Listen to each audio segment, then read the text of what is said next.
ஒரு ஜென் துறவி, அவருக்கு ரொம்ப வயசாகிட்டுது, கடைசி காலம். நண்பர்களெல்லாம் கூப்பிட்டார்.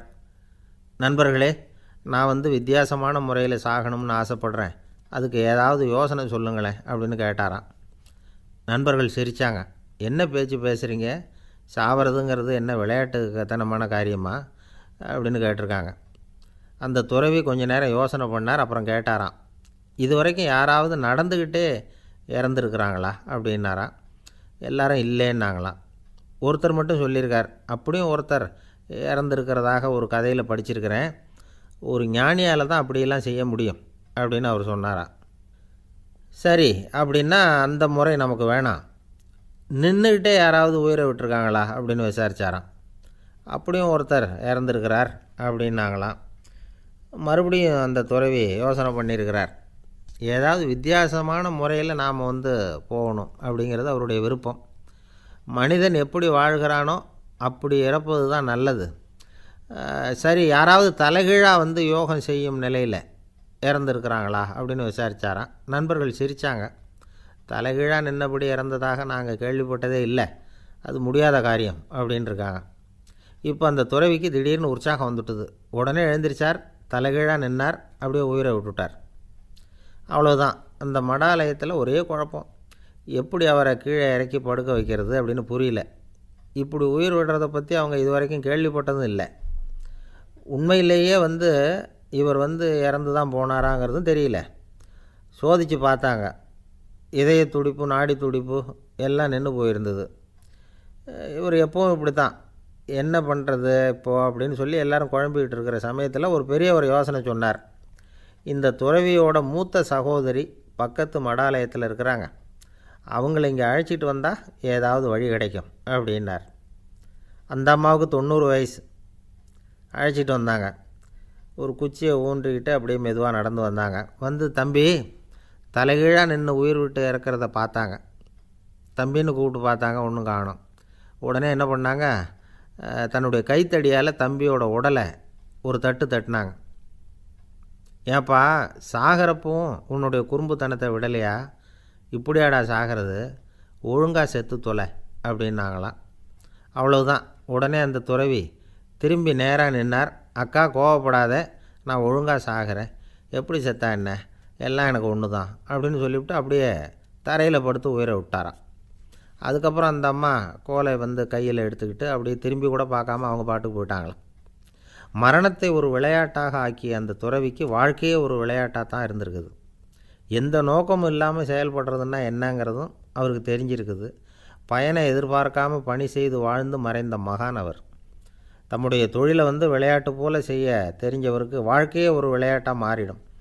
எல்லாமே விளையாட்டாகி விடுகிற போது மரணமும் விளையாட்டாகிவிடும் அப்படிங்கிறது தான் அந்த தத்துவம். ஆனால் அதுக்கு முன்னாடி உங்களுக்குள்ளே இருக்கிற உண்மையான நடிகனை நீங்கள் அடையாளம் கண்டுபிடிக்கணும். நீங்கள் நடிக்க வேண்டியதே இல்லை, நீங்கள் ஏற்கனவே நடிச்சுக்கிட்டு தான் இருக்கிறீங்க. நீங்கள் இந்த உண்மையை தெரிஞ்சுக்கணும், அவ்வளவுதான். இதுதான் ஞானிகளுடைய கருத்து. நீங்கள் தெருவில் நடந்து போயிட்டுருக்கிறீங்க, எதிரில் வர்றவர் உங்களை பார்த்து எப்படி இருக்கிறீங்கன்னு கேட்குறார். நல்லா இருக்கிறேங்கிறீங்க. உண்மையிலேயே நாம் நல்லா இருக்க மாட்டோம், ஏதாவது உடம்புல கோளாறு இருக்கும். ஆனால் அப்படி சொல்லுவோம், நல்லா இருக்கிறேன் அப்படின்னு. அது நடிப்பு தானே. உங்களை சந்தித்ததில் ரொம்ப மகிழ்ச்சி அப்படின்னு சொல்கிறோம். உடனே கொஞ்சம் நிதானமாக யோசித்து பாருங்கள், உண்மையிலேயே உங்கள் மனசு மகிழ்ச்சி அடைஞ்சுட்டுதா? அது நடிப்பு தானே. வாழ்க்கையை சரியாக புரிஞ்சுக்கிட்டால் எல்லாமே நடிப்புங்கிறது புரியும். கல்யாண பத்திரிக்கை அனுப்பியிருந்தேனே, ஏன்டா வரலன்னு கேட்டான் ஒருத்தன். வந்திருந்தேனே அப்படின்னானா இவன். டேய், ஏன்டா போய் சொல்கிற, நான் பத்திரிக்கையே உனக்கு அனுப்பலையே அப்படின்ட்டுருக்கான் அவன். அதுக்கு இவன் சொன்னானா, பத்திரிக்கை அனுப்புனேன்னு நீ போய் சொல்கிறப்போ கல்யாணத்துக்கு வந்தேன்னு நான் போய் சொல்லக்கூடாதா அப்படின்னானா. ஒரு பெரிய பியானோ கலைஞர் வியன்னாவில் இருந்தார். ரொம்ப புகழ்பெற்ற இசைக்கலைஞர் அவர். இங்கிலாந்து மகாராணி விக்டோரியா அவருடைய சங்கீதத்தை கேட்கணும்னு ஆசைப்பட்டாங்க. அவரை அரண்மனைக்கு கூப்பிட்டாங்களாம். பியானோ வாசிக்க சொல்லி கேட்டாங்களாம். இவரும் ரொம்ப பிரமாதமாக வாசித்து காட்டியிருக்கார். உடனே பாராட்டி பரிசுகள்லாம் கொடுத்து அனுப்புனாங்களாம். அந்த இசையை கேட்குறதுல அரசிக்கு ரொம்பவும் ஆர்வம் உண்டு. அதனால் அதுக்கப்புறமும் அந்த கலைஞர் அடிக்கடி அரண்மனைக்கு வர வேண்டிய அவசியம் ஏற்பட்டது. ஏன்னா அரசி கூப்பிட ஆரம்பித்தாங்க. இவர் போகணும், அங்கே இசை நிகழ்ச்சி நடத்தணும். இவர் அங்கே பாடி வாசிக்கிறது உண்டு. ஒரு தடவை மகாராணி அவரை பார்த்து, உங்கள் நாட்டு தேசிய கீதம் பாடுங்களேன் அப்படின்னு கேட்டாங்களாம். உடனே அவர் தன்னுடைய நாடான ஆஸ்திரியாவின் தேசிய கீதத்தை பாடியிருக்கிறார். அவர் பாட ஆரம்பித்த உடனே மகாராணி எழுந்திரிச்சு நின்னாங்களாம். அதுக்கு மரியாதை செலுத்துகிற நோக்கத்தோடு பாட்டு முடிகிற வரைக்கும் அப்படியே நின்றுக்கிட்டு இருந்தாங்களாம். இதுதான் அந்த அரசியினுடைய பெருந்தன்மை. அதாவது நாட்டுப்பற்றுங்கிறது அந்த அளவுக்கு அப்படி இருக்கணும். இப்படி ஒரு அரசியே நம்ம நாட்டு தேசிய கீதத்துக்கு எழுந்திரிச்சு நின்று மரியாதை செலுத்துகிறாங்க அப்படிங்கிறத புரிஞ்சிக்கும் பொழுது அந்த முதிய கலைஞரின் மகிழ்ச்சிக்கு அளவே இல்லையாம். அதுக்கப்புறம் அந்த பியானோ கலைஞர் ஒரு நாள் தன்னுடைய நண்பர் ஒருத்தர்கிட்ட பேசிக்கிட்டு இருந்தாராம். அப்போ சொன்னாராம், மகாராணியார் எனக்கு எவ்வளவோ பரிசுகள்லாம் கொடுத்துருக்குறாங்க. ஒரு தடவை எனக்கு வைரக்கல் பதித்த அணி ஒன்றை கூட பரிசாக கொடுத்தாங்க. ஆனால் அதை விட உயர்ந்த விலை மதிக்க முடியாத அணி என்ன தெரியுமா? நான் என்னுடைய நாட்டு தேசிய கீதத்தை நான் பாடுறப்போ அவங்க எழுந்திரிச்சு நின்று மரியாதை செலுத்தினாங்களே, அதுதான் எனக்கு கிடைச்ச மிகப்பெரிய பரிசு அப்படின்னாராம். எனக்கு தெரிஞ்ச சங்கீத வித்வான் ஒருத்தர் இருக்கார். சமீபத்தில் ஒரு நாள் அவரை பார்த்தேன். எப்படி போயிட்டுருக்கு உங்கள் தொழில் அப்படின்னு கேட்டேன். ரொம்பவும் வித்தியாசமாக போயிட்டுருக்குங்க அப்படின்னார். என்ன சொல்கிறீங்க அப்படின்னேன். முன்னாடியெல்லாம் நான் பாடினா எதிரில் இருக்கிறவங்க தான் எழுந்திரிச்சு போயிட்டு இருந்தாங்க. இப்போ எப்படின்னா நான் பாட ஆரம்பிச்சுட்டா உடனே பக்கவாத்தியக்காரனே எழுந்திரிச்சு போயிடுறான் அப்படின்னார் ரொம்ப வேதனையோட. பொங்கல் திருநாள். பொங்கல் திருநாள்னால் இது ஏதோ அறுவடை திருநாள் அப்படின்னு சொல்லுவோம். அதாவது வருஷம் பூரா நாம் பாடுபட்டு அதனுடைய பலனை அனுபவிக்கிற நாள் அப்படிங்கிறது நாம் சொல்லிகிட்டு இருக்கிறது. இது முக்கியமாக இது ஒரு நன்றி அறிவிப்பு நாள் அப்படின்னு சொல்லுவாங்க. இன்றைக்கி நிறைய நன்றி அறிவிப்பு கூட்டம்லாம் நடந்துக்கிட்டு இருக்குல்ல, அது மாதிரி விவசாயிகள் நடத்துகிற ஒரு நன்றி அறிவிப்பு விழா இது. யாருக்கு நன்றி சொல்கிறாங்கன்னா ஆதவனுக்கு. அதாவது சூரியன் இல்லைன்னா விவசாயம் இல்லை. அதனால் ஆதவனுக்கு நன்றி செலுத்துகிற நாளாக இந்த பொங்கல் திருநாளை நாம் கொண்டாடுறோம். அதாவது இந்த பொங்கலில் விவசாயிகள்கிட்டேருந்து நிறைய பண்புகளை நாம் தெரிஞ்சுக்க வேண்டிய நாள் இது. விவசாயிகள் அவங்க விவசாயம் முன்னேறி இருக்கிற அளவுக்கு விவசாயிகளுடைய வாழ்க்கை தரம் முன்னேறலை. அந்த அளவுக்கு அவர்கள் நாட்டுக்காக உழைச்சிக்கிட்டு இருக்கிறாங்க. அந்த காலத்திலே அதை பற்றி ஒரு கதை சொல்கிறது உண்டு. ஒரு வயசான ஆள் நிலத்தில் ஏறு உழுதுகிட்டு இருந்தாராம். கிழிஞ்சு போன ஒரு சின்ன துண்டை தான் இடுப்பில் கட்டியிருந்தாராம். தலையில் ஒரு கந்தலை சுற்றி இருந்தார். உடம்பு பூரா சேரு, ரொம்ப ஏழை. ஏறு ஓட்டிகிட்டு இருக்கிறவர் வேறு எப்படி இருப்பார்? இருந்தாலும் அந்த ஆள் ரொம்ப ஜாலியாக பாட்டு பாடிக்கிட்டே ஏறு உழுதுகிட்டு இருந்தாராம். உடம்புல தான் அவர் ஏழையை தவிர மனசில் ஒரு ஏழையாக தெரியல. அந்த சமயத்தில் அந்த நாட்டு ராஜா அந்த பக்கமாக குதிரை மேலே வந்தாராம். வேட்டைக்கு போயிட்டு பரிவாரங்களோடு திரும்பி வந்துக்கிட்டு இருக்கிறார். ரொம்ப செல்வ செழிப்பில் இருக்கிற ராஜா அவர் இந்த வயசான விவசாயியை பார்த்துருக்கார். இந்த ஆள் ரொம்பவும் ஏழைங்கிறது அவர் பார்த்தாவே பளிச்சுன்னு தெரியுது. கட்டிக்கிறதுக்கு நல்ல துணி இல்லை, உடம்போ இழைச்சி போயிருக்குது, வயிறு முதுகில் போய் ஒட்டிக்கிட்டு இருக்கு, கண்ணு குழி விழுந்து போயிருக்குது. ஆனாலும் முகத்தை பார்த்தா சந்தோஷமாக இருக்கிற மாதிரி இருக்குது. இவ்வளோ உற்சாகமாக பாடிக்கிட்டு இருக்கிறாரே அப்படின்னு ஆச்சரியமாக நினச்சி பார்த்தார் அந்த ராஜா. சரி, அவர்கிட்ட கொஞ்சம் பேச்சு கொடுத்து பார்க்கலாம் அப்படின்னு முடிவு பண்ணார். ஐயா பெரியவரே, இப்படி கொஞ்சம் வர முடியுமான்னாராம். பொழுது போகிறதுக்குள்ளே நான் இந்த வயல் பூரா உழவு ஓட்டி ஆகணும், அதனால் பேசுகிறதுக்கு நேரம் இல்லை அப்படின்னாராம் அந்த பெரியவர். என்ன அவ்வளவு அவசரமாக? மீதி இருந்தால் நாளைக்கு உழுதக்கூடாதா? அது சரி, உனக்கு எத்தனை ஏக்கர் நிலம் இருக்குது அப்படின்னு விசாரிச்சிருக்கார் ராஜா. எனக்குன்னு சொந்தமாக உள்ளங்கை அளவு கூட நிலம் கிடையாது. இது எங்கள் முதலாளியோட நிலம். இதை பூராவும் உழுது முடித்தா தான் அவர் கூலி கொடுப்பார். நான் கூலிக்கு உழுதுகிட்டு இருக்கிறேன். உங்ககிட்ட பேசிக்கிட்டு இருந்தால் அவருக்கு துரோகம் பண்ணது மாதிரி ஆகிடும் அப்படின்னாராம். ராஜா குதிரையை விட்டு கீழே இறங்கினார். வரப்பில் நடந்து அந்த பெரியவர்கிட்டே போனாராம். சரி, ஒரு நாள் பூரா உழுதா உனக்கு எவ்வளவு கூலின்னு கேட்டிருக்கார். 8 அணா கூலி கிடைக்கும்னாராம் அவர். இது ரொம்ப காலத்துக்கு முன்னாடி நடந்த ஒரு சம்பவங்கிறதுனால அப்போ 8 அணா கூலிங்கிறது ரொம்ப பெருசு. இருந்தாலும் அதுவும் அந்த ராஜாவுக்கு பெரிய கூலியாக தெரியல. இவ்வளவு தானா, இதை வச்சுக்கிட்டு நீ எப்படி காலம் தள்ளுற அப்படின்னாராம். ஒன்றும் கவலை இல்லை அப்படின்னாராம் அவர். ராஜாவுக்கு ரொம்ப ஆச்சரியமாக போச்சு. 8 அணா கூலி வாங்குகிற இந்த ஆள் கவலை இல்லாமல் இருக்கிறார், ஏராளமான வசதியோடு இருக்கிறன்னா கவலை இல்லாமல் வாழ முடியலையே அப்படின்னு நினச்சி பார்த்துருக்கார். அது சரி, 8 அணாவில் எப்படி குடும்பம் நடத்துகிற அப்படின்னு கேட்டாராம். எனக்கு கிடைக்கிற 8 அணாவில் 2 அணா குடும்பத்துக்கு செலவழிக்கிறேன், 2 அணா பழைய கடனுக்கு கொடுக்குறேன், 2 அணா தர்மம் செய்கிறேன், 2 அணா வட்டிக்கு கொடுக்குறேன், ஒரு குறையும் இல்லைன்னாராம். ராஜாவுக்கு ஒன்றும் புரியல. எனக்கு ஒன்றும் புரியலேன்னு இருக்கார். ஐயா, எனக்கும் என் மனைவிக்கும் 2 அணா செலவாகுது. வயசான அம்மா அப்பா இருக்கிறாங்க. சின்ன வயசில் என்னை காப்பாற்றினவங்க அவங்க. அந்த கடனுக்கு 2 அணா செலவாகுது. அது பழைய கடன். என் தங்கச்சி ஒருத்தி ஆதரவு இல்லாத நிலைமையில் தன்னுடைய மகனோட என் வீட்டில் வந்து இருக்கிறா. அவளுக்கும் அவள் மகனுக்கும் 2 அணா செலவு பண்ணுறேன். அது தர்மம். எனக்கு 2 பிள்ளைங்க இருக்கிறாங்க. அவங்களுக்கு 2 அணா செலவு பண்ணுறேன். அது வட்டிக்கு கொடுக்கறது மாதிரி. பிற்காலத்தில் அவங்க எங்களை காப்பாற்றுவாங்க. அந்த வகையில் நான் திருப்தியோடு வாழ்ந்துக்கிட்டு இருக்கிறேன் அப்படின்னாராம். ராஜாவுக்கு அர்த்தம் புரிய ஆரம்பிச்சுதான். அந்த பெரிய நிலத்தை விலை கொடுத்து வாங்கி அந்த பெரியவருக்கே தானமாக கொடுத்துட்டாராம். இப்போ உழுதவருக்கே நிலம் சொந்தமாயிட்டுது. அன்னையிலேருந்து அரசனுக்கும் ஆறுதல் கிடைச்சிதான். இப்படி ஒரு கதை சொல்லுவாங்க. 8 அணா வருமானத்தை வச்சுக்கிட்டு எப்படி காலத்தை தள்ளுறதுன்னு சொல்கிறதுக்காக இந்த கதையை சொல்கிறதாக யாரும் தப்பாக நினச்சிக்கக்கூடாது. கிடைக்கிறத எப்படி பங்கு போடுறார், எப்படி திருப்தியாக வாழறார் அப்படிங்கிறது தான் முக்கியம். அது மாதிரி இன்றைக்கு இந்த பொங்கல் திருநாளில் உழவர்கள் மனசு மகிழ்ச்சியாக இருந்ததுன்னா அது எல்லாரும் மகிழ்ச்சியாக இருக்கிறது மாதிரி அர்த்தம். அதனால் அவர்கள்ட்டேருந்து நாம் பாடம் கற்றுக்கணும். சில உழவர்கள் தங்கள் நிலத்தில் விளையிறத தாங்கள் சாப்பிட மாட்டாங்க. அடுத்தவங்கள்ட்ட விற்றுட்டு சந்தையில் போய் வேறு அரிசி வாங்கிட்டு வந்து தான் இவங்க சாப்பிடுவாங்க. அப்படிப்பட்ட விவசாயிகள்லாம் இது உண்டு. பங்கிடுகிற பண்பை உழவர்கள்ட்டேருந்து கற்றுக்கொள்ளுங்கள் அப்படிம்பாங்க. ஒரு ஆள் நிம்மதியாக மகிழ்ச்சியாக இருந்தானா, உங்கள் நிம்மதிக்கும் மகிழ்ச்சிக்கும் என்ன காரணம்னு கேட்டிருக்கார் இன்னொருத்தர்.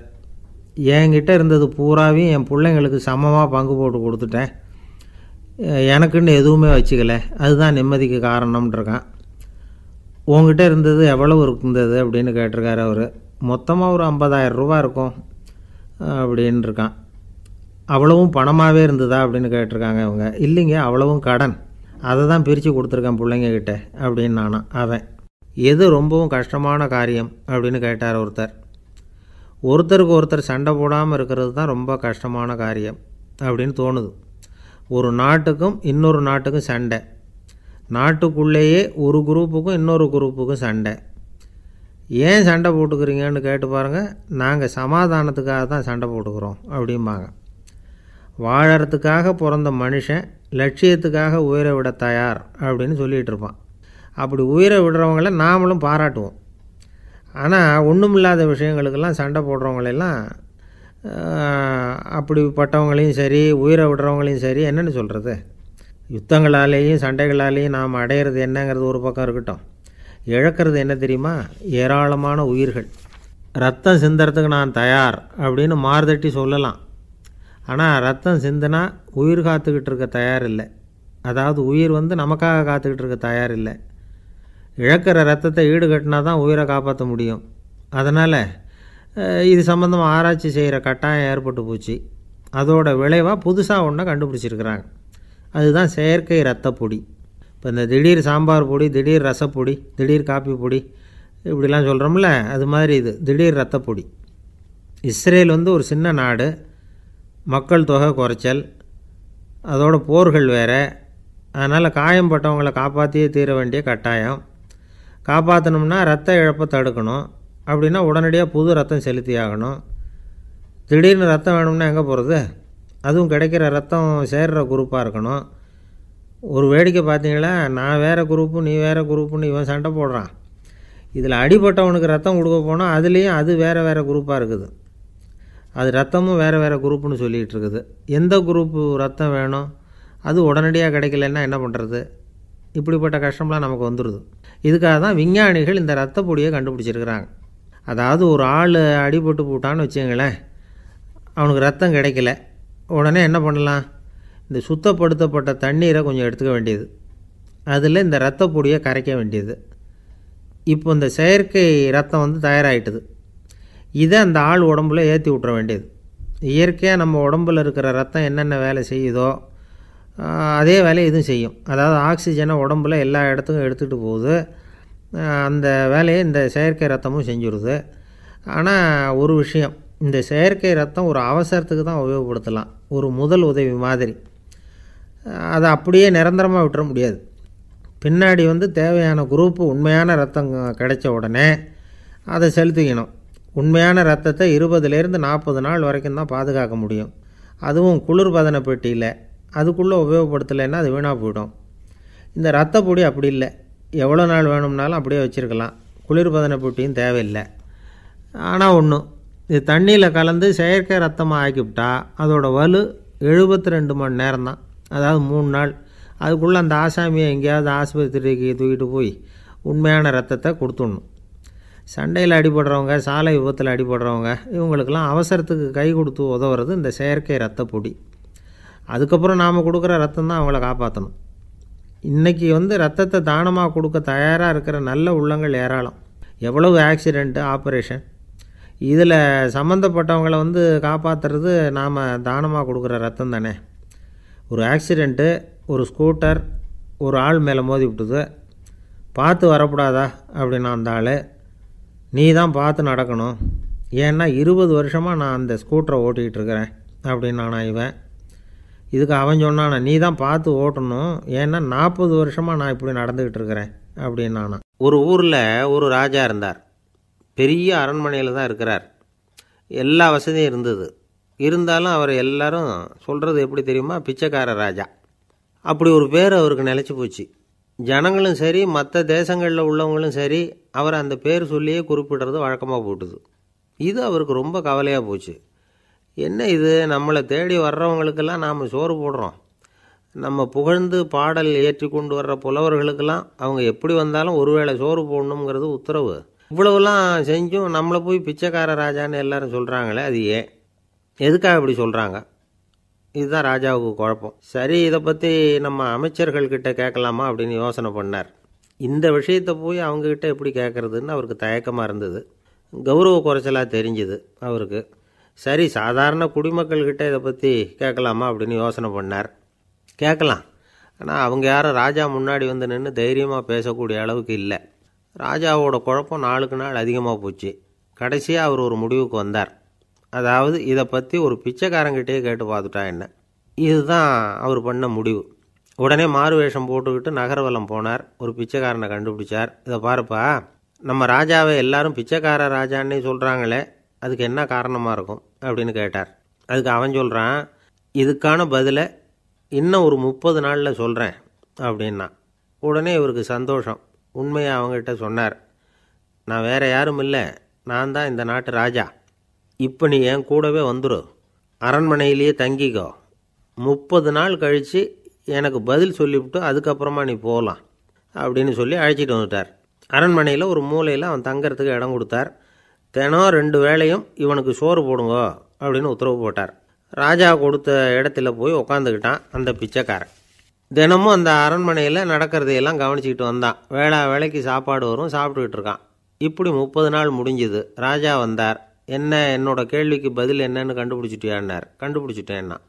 என்ன எல்லாரும் பிச்சைக்கார ராஜான்னு சொல்கிறாங்களே, அது நியாயமாக படுதா உனக்குன்னு கேட்டார். நியாயமாக தான் படுது, சந்தேகம் இல்லாமல் நீங்கள் பிச்சைக்கார ராஜா தான். என்ன தான் நீங்கள் வசதியோடவும் படைபலத்தோடவும் இருந்தால் கூட நீங்கள் எங்கள் வர்க்கத்தை சேர்ந்த ஆசாமி தான் அப்படின்னு அடித்து சொல்லிவிட்டான் அந்த ஆள்.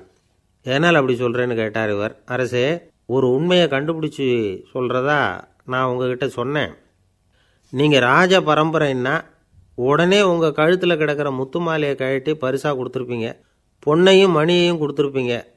ஆனால் நீங்கள் அப்படி செய்யலை. என்னை ஒரு மூலையில் உட்கார வச்சு 2 வேளை சோறு போட சொன்னீங்க. உங்களை தேடி யார் வந்தாலும், யார் பாராட்டி பேசினாலும் அல்லது பிரச்சனைகளை சொன்னாலும் நீங்கள் செய்கிற ஒரே காரியம் சோறு போடுறது தான்.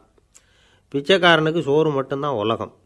உங்கள் விஷயத்திலையும் நீங்கள் அப்படி தான் நினைக்கிறதாக தெரியுது. நல்லா கவனிங்க. எந்த ஒரு பிரச்சனைக்கும் சோறு தான் முடிவுன்னு நினைக்கிறீங்க பாருங்கள். நீங்கள் சந்தேகமில்லாத எங்களை சேர்ந்த ஆள் தான் அப்படின்னு விட்டான் அந்த பிச்சைக்காரன்.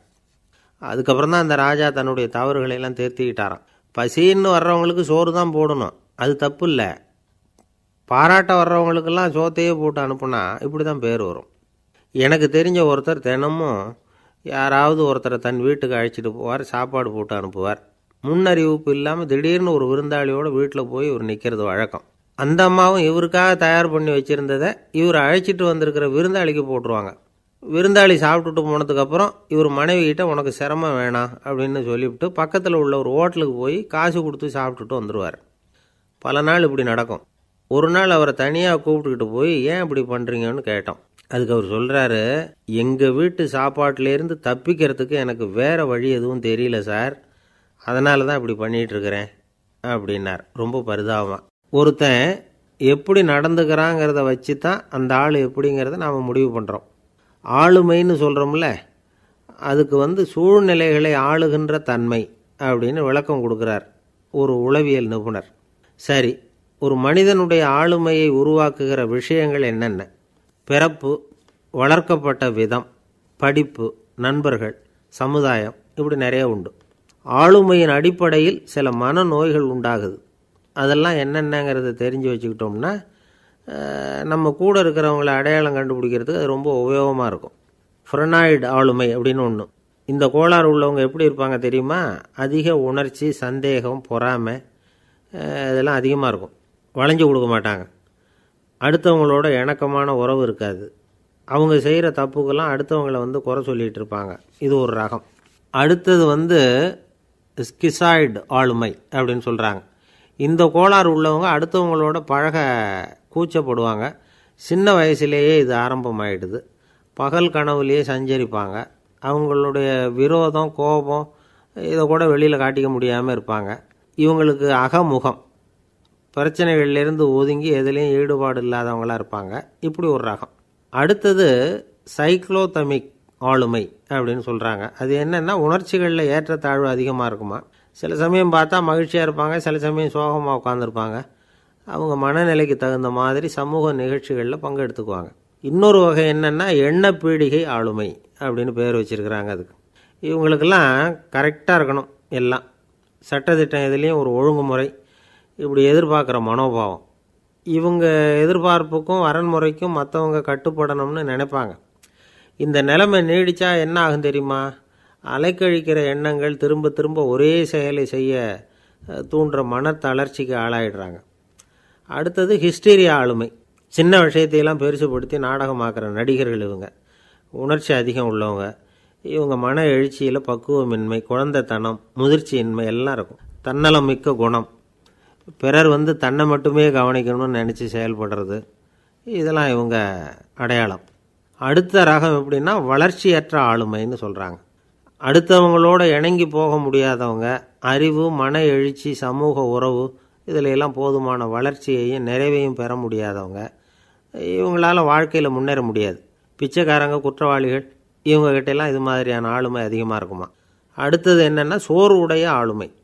எதுலேயும் உற்சாகம் இல்லாமல் சோர்ந்து போயிருப்பாங்க. அதுக்கெல்லாம் நமக்கு வலிமை இல்லைப்பா அப்படின்னு சொல்லிகிட்டு இருப்பாங்க. சின்ன விஷயங்களுக்கெல்லாம் அதிர்ச்சி அடையிறது, வாழ்வின் சுவையை அனுபவிக்க முடியாதவங்க. இன்னொரு ரகம் இது கொதித்தெழும் ஆளுமைங்கிறாங்க. எதுக்கு எடுத்தாலும் ஆத்திரம், குரோதம், வன் செயல் இதிலெல்லாம் ஈடுபாடு, இப்படி உள்ளவங்க. நத்தை வகை ஆளுமை அப்படின்னு ஒன்று. அடுத்தவங்க மேலே விரோதம் இருக்கும், அடிக்கணுங்கிற எண்ணம் இருக்கும். ஆனால் அதை அப்படியே வெளியில் காட்டாமல் அதே சமயம் அமைதியான முறையில் வெறுப்பை வெளிக்காட்டுற ரகம். இவங்கெல்லாம் பேசாமல் கம்முன்னு இருந்துக்கிட்டே நினச்சதை நிறைவேற்றிக்கிடுவாங்க. முன்ஜாக்கிரதை ஆளுமை அப்படின்னு ஒரு ரகமாக. பாதுகாப்பின்மை, சந்தேகம், முழுமையின்மை, அறவேக்காட்டுத்தனம் இந்த மனப்போக்கு அதிகமாக இருக்கிறதுனால அகம்பாவம், புடிவாதம், எச்சரிக்கை எல்லாம் அளவுக்கு மீறி இருக்கும். இதுவரைக்கும் நாம் பேசிக்கிட்டு இருந்த ஆளுமை பண்புகள் அளவுக்கு அதிகமாக போயிட்டுதுன்னா ஆளுமை கோளாறுகள் ஏற்படும். அதன் அடிப்படையில் மனவியாதிகள் வருமா.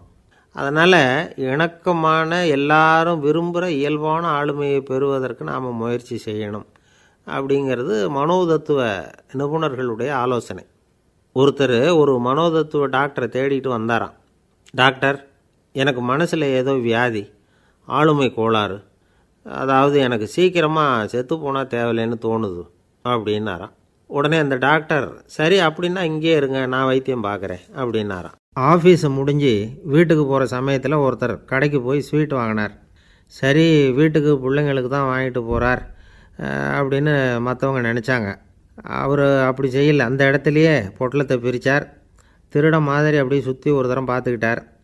யாரும் தெரிஞ்சவங்க இல்லைங்கிறத முடிவு பண்ணிவிட்டு அவசரமாக அதை அப்படியே போட்டு முழுங்கிவிட்டு கையை தொடச்சிக்கிட்டு நல்ல பிள்ளை மாதிரி நடந்து போக ஆரம்பிச்சிட்டார். அவர் யாருன்னா, அவரோட பிரச்சனை எல்லாருக்கும் தெரியாது, சில பேருக்கு தான் தெரியும். அதாவது அவர் உடம்பில் சர்க்கரை இருக்குதுன்னு டாக்டர் சொல்லிவிட்டாராம். அதனால் வீட்டில் சர்க்கரையே இவர் கண்ணில் காட்டுறதில்ல. அதனால் இவர் யார் கண்ணிலையும் படாமல் இப்படிப்பட்ட வேலைகள்லாம் செய்கிறது வழக்கம். யாருக்கும் தெரியாமல் இப்படி ஸ்வீட்டை வாங்கி சாப்பிட்டுட்டு அவர் பாட்டுக்கு போயிடுறது. இப்படிப்பட்டவங்களுக்கெல்லாம் கொஞ்சம் ஆறுதலான தகவல் இன்றைக்கி. அது என்னென்னா, நாம் சாப்பிட்ற சர்க்கரைக்கும் நம்ம உடம்பில் உள்ள சில கோளாறுகளுக்கும் அப்படி என்ன தான் சம்மந்தம் இருக்குது? இதை பற்றி சமீபத்தில் சில ஆராய்ச்சிகள்லாம் நடந்திருக்குது. ஏன்னா சர்க்கரைன்னாவே விஷம் மாதிரி அதை பார்க்குறவங்களும் சில பேர் உண்டு. சின்ன பிள்ளைங்களுக்கு வயத்தில் பூச்சி உண்டாகிறதுலேருந்து பெரியவங்களுக்கு நீரிழிவு வர்ற வரைக்கும் எல்லாத்துக்கும் சர்க்கரை தான் காரணம்னு சொல்லிகிட்டு இருக்கிறோம். ஆனால் அந்த அளவுக்கு பயப்பட வேண்டிய அவசியம் இல்லை அப்படின்னு சொல்கிறாங்க. சர்க்கரை வியாதி, இருதய நோய், பித்த நீர்ப்பை நோய், இதெல்லாம் சில நோய்கள்லாம் நாம் சாப்பிட்ற சர்க்கரைக்கும் தொடர்பு இருக்குன்னு நினைக்கிறோம். ஆனால் அப்படி சம்பந்தம் உண்டுங்கிறதுக்கு போதுமான அளவுக்கு ஆதாரம் இல்லை அப்படிங்கிறாங்க ஆராய்ச்சியாளர்கள். ஒரே ஒரு சம்பந்தம் தான் உறுதியாக இருக்குதான். அதுவும் இந்த பல் சிதைவு அப்படின்னு இருக்கு இல்லையா, அந்த சர்க்கரை சாப்பிட்றதுக்கும் இந்த பல் சிதைவுக்கும் சம்பந்தம் இருக்குது அப்படிங்கிறத மட்டும் உறுதியாக சொல்கிறாங்க. சர்க்கரைன்னா நாம் சாப்பிட்ற ஜீனி மட்டும் இல்லை, பழம், காய்கறி, பால், தேன், இப்படி எல்லாத்துலேயும் அது இருக்குது. கேரட்டு கொடுக்குற சத்தில் 88% சர்க்கரை, ஆப்பிள் கொடுக்குற சக்தியில் 95% சர்க்கரை. இது ஜீனி சர்க்கரை, இது ஆப்பிள் சர்க்கரை அப்படிங்கிற வித்தியாசம்லாம் உடம்புக்கு கிடையாது. ரெண்டுமே உடனடியாக சக்தி கொடுக்குது. ஒரு ஸ்பூன் சர்க்கரையில் 16 கலோரி தான் சத்து இருக்குது. அதிகமாக சர்க்கரை சாப்பிட்டா நீரிழிவு வந்துருங்கிறது தப்பான ஒரு அபிப்பிராயம். டயபெட்டிஸுங்கிறது ஒரு மெட்டபாலிக் டிஸார்டர், அவ்வளவுதான். அதாவது நாம் சாப்பிட்ற சர்க்கரையை நம்ம உடம்பு திறமையாக உபயோகப்படுத்திக்க முடியல அப்படின்னு அர்த்தம். அதனால தான் அதிகமாக இனிப்பு வேணாம்னு சொல்கிறோம். ஏற்கனவே உடம்பால் முடியாத ஒன்றை மறுபடியும் அது தலையில் சுமத்தி அதிகமாக வேலை வாங்க வேணாமே அப்படிங்கிறதுக்காக தான். ஆகாரத்தில் அதிகமாக சர்க்கரை இருந்தால் அதனால் உடனே சர்க்கரை வியாதி வந்துடும்ங்கிறதுக்கு விஞ்ஞான ரீதியாக போதுமான ஆதாரம் இல்லை. அதனால் எப்போவாவது அதிகமாக ஸ்வீட்டு சாப்பிட்டுட்டா ஐயோ அதிகமாக சாப்பிட்டோமோ என்ன பண்ண போகுது தெரியலையே அப்படின்னு நினச்சி மனசை போட்டு குழப்பிக்க வேண்டியதில்லை. பொதுவாக எதுவுமே அதிகமாக வேண்டாம், எல்லாம் சீராக இருந்தால் போதும். நீரிழிவுங்கிறது புதுசாக வந்துட்ட ஒரு நோய் இல்லை, ரொம்ப காலமாகவே இருக்கிற ஒன்று தான். நம்ம முன்னோர்கள் இதை மதுமேகம் அப்படின்னு சொல்லுவாங்க. அதை கட்டுப்படுத்துறதுக்கு அவங்களே சில வழிமுறையை சொல்லி வச்சுருக்கிறாங்க. அது என்னென்னா வேறு ஒன்றும் இல்லை, இந்த பாவக்காய், முள்ளங்கி, அருகம்புல், அவ்வளவுதான். வெள்ளை முள்ளங்கி இருக்குல்ல, அதை வாரத்துக்கு 3 நாள் சாப்பிட்டுக்கிட்டு வாங்க. நூலுக்கோல் ரொம்ப நல்லது. இல்லைன்னா முள்ளங்கி சாறு 1 ounce சாப்பிட்டுட்டு வரலாம். ரத்தத்தில் சேர்கிற சர்க்கரை அளவை இதெல்லாம் கட்டுப்படுத்துது. சிறுநீரில் காணப்படுகிற சர்க்கரை அளவையும் சமநிலைப்படுத்துது. தினமும் ஆகாரத்தில் கோதுமை, கேழ்வரகு, வெந்தயம், கருவேப்பிலை, சோயாபீன்ஸ் எது கிடைக்குதோ சேர்த்துக்கலாம். இப்படிலாம் செஞ்சுக்கிட்டு வந்தால் அப்புறம் வீட்டுக்கு தெரியாமல் கடையில் போய் நின்றுக்கிட்டு ஸ்வீட் வாங்கி திருட்டுத்தனமாக சாப்பிட வேண்டிய அவசியமே உங்களுக்கு வராது. 2 ஆசாமிகள் கடற்கரையில் உட்காந்து சாவகாசமாக பேசிக்கிட்டு இருந்தாங்களாம். ஒருத்தர் சொன்னார், இன்னொருத்தருக்கு தெரியாமல் ஸ்வீட்டு சாப்பிட்றதே எப்பவும் இடைஞ்சல் தான் சார். நேற்றுக்கு பாருங்கள் அப்படி தான் சாப்பிட்டுக்கிட்டு இருந்தேன், வீட்டுக்காரி கண்ணில் போட்டுவிட்டுது, அதுக்கப்புறம் ஒரே ரகலையாக போச்சு அப்படின்னாராம். எனக்கு கூட அப்படி தான் சார் ஆகிட்டுது, ஒரே ரகலை அப்படின்னாராம் இன்னொருத்தர். நீங்கள் சாப்பிட்டதும் உங்கள் வீட்டுக்காரங்க கண்ணில் போட்டுவிட்டுதா சார் அப்படின்னு கேட்டிருக்கார் இவர். அதுக்கு அவர் சொன்னாராம், அப்படி இல்லை சார், கடைக்காரர் கண்ணில் போட்டுவிட்டுதோ, நான் அவருக்கு தெரியாமல் அந்த ஸ்வீட்டை அவர் கடையிலேருந்து எடுத்திருந்தேன் அப்படின்னு விளக்கம் கொடுத்தாராம் இந்த ஆள். ஒருத்தர் முகத்தை தொங்க போட்டுக்கிட்டு ஒரு மாதிரியாக வந்தார். என்ன விஷயம்னு விசாரித்தேன். என்னுடைய நண்பன் ஒருத்தங்கிட்ட கருத்து வேறுபாடு, இனிமேல் நமக்குள்ளே எந்த சம்மந்தமும் வேணாம்னு நட்பை முறிச்சிட்டு வந்துட்டேன்னா. நண்பர்கள்னு இருந்தால் கருத்து வேறுபாடு வரத்தான் செய்யும்னு. கருத்து வேறுபாடு வராமல் இருக்கிறதுக்கு ஏதாவது வழி உண்டா அப்படின்னு கேட்டாங்க. அதை பற்றி நிபுணர்கள் சில யோசனைகளை சொல்லியிருக்கிறாங்கன்னு. முதல் விஷயம் என்னென்னா, உங்கள் நண்பனுக்கு ஒரு செய்தி சொல்லணும்னா அதை நீங்களே நேரடியாக சொல்லுங்கள், அல்லது உங்கள் கைப்பட கடிதம் எழுதுங்க. அதாவது நேரடி தொடர்பு முக்கியம். அதை விட்டுட்டு இன்னொருத்தர் மூலமாக நண்பர்களுக்கு செய்தி அனுப்புனா நீங்கள் சொல்கிற செய்தி அப்படியே போய் சேராது, அது சேதமாயிடும். கூட்டி குறைச்சி சொல்லிவிடுவாங்க, அது குழப்பத்தில் கொண்டாந்து விட்டுரும். இது ஒரு யோசனை. 2வது யோசனை என்னென்னா, நீங்கள் ஒரு நல்ல காரியத்தை செய்யும் பொழுது உங்கள் நண்பரையும் சேர்த்துக்குங்க, அவருக்கும் அதில் ஒரு ஈடுபாட்டை உருவாக்குங்க. 3வது யோசனை, நம்ம பக்கத்தில் இருக்கிற நண்பர் மகிழ்ச்சி அடைகிற மாதிரி ஏதாவது செய்யணும். சின்ன சின்ன செயல்களாக இருந்தாலும் பரவாயில்ல, அவர் நமக்கு எதுவும் செய்யலையே, நாம் எதுக்கு செய்யணும் அப்படின்னு நினச்சிக்கிட்டு இருக்கக்கூடாது. 4வது யோசனை என்னென்னா, உங்களுக்கு ஒரு பிரச்சனையா அல்லது உங்கள் நண்பருக்கு ஒரு பிரச்சனையா, எதுவாக இருந்தாலும் 2 பேரும் சேர்ந்து உட்காந்து ஆலோசனை பண்ணுங்கள். நம்ம யோசனையும் கேட்கப்படுதே அப்படிங்கிற நினைப்பே அவருக்கு ஒரு மன நிறைவை உண்டாக்குமா. 5வது யோசனை, உங்கள் நண்பர் ஏதோ ஒரு காரியத்தை செய்கிறார், நீங்கள் உடனே அவசரப்பட்டு நீ செய்கிறது தப்புன்னு தீர்ப்பு சொல்லக்கூடாது. அவர் அதை செய்யறதுக்கான நியாயங்கள் எவ்வளவோ இருக்கும், அதை புரிஞ்சுக்கிறதுக்கு முயற்சி பண்ணணும். 6வது யோசனை, உங்கள் நண்பர் என்ன சொன்னாலும் அதை பொறுமையாக கேளுங்க. அவர் சொல்கிறத புரிஞ்சுக்கணும், அவர் சொல்ல விரும்புகிறத புரிஞ்சுக்கணும், அவர் சொல்ல முடியாமல் தவிக்கிறதையும் புரிஞ்சுக்கணும். இப்படி 3 விதமாகவும் அவரை புரிஞ்சுக்கிட்டு அதுக்கு தகுந்த மாதிரி செயல்படணும். 7வது யோசனை என்னென்னா, உங்கள் நண்பர் உங்ககிட்ட வந்து ஏதோ ஒரு கருத்தை சொல்கிறார், அது உங்களுக்கு பிடிக்கல, அதுக்காக உடனே நீ சொல்கிறது சரியில்லை, நான் ஒத்துக்க மாட்டேன் அப்படின்லாம் மறுத்துக்கிட்டு இருக்கக்கூடாது. அவர் சொல்கிறத கேட்கணும், பொறுமையாக சிந்திக்கணும், அதுக்கப்புறம் பதில் சொல்லணும். இப்படிலாம் நடந்துக்கிட்டால் நண்பர்களுக்குள்ள கருத்து வேறுபாடு வர்றதுக்கு வாய்ப்பே இருக்காது அப்படின்னு வல்லுநர்கள் தொகுத்து சொல்லியிருக்கிறாங்க இந்த யோசனைகளை. எனக்கு தெரிஞ்ச சில நண்பர்கள் உண்டு, அவங்களுக்குள்ளேயும் கருத்து வேறுபாடுகள் வராமல் இருக்கிறதுக்கு சில நுட்பங்களை கையாளுறது உண்டு. ஒருத்தர் சொன்னார், அந்த டாக்டர் சின்ன வயசுலேருந்து என் கூட பழகினவர், நாங்கள் 2 பேரும் இணைபிரி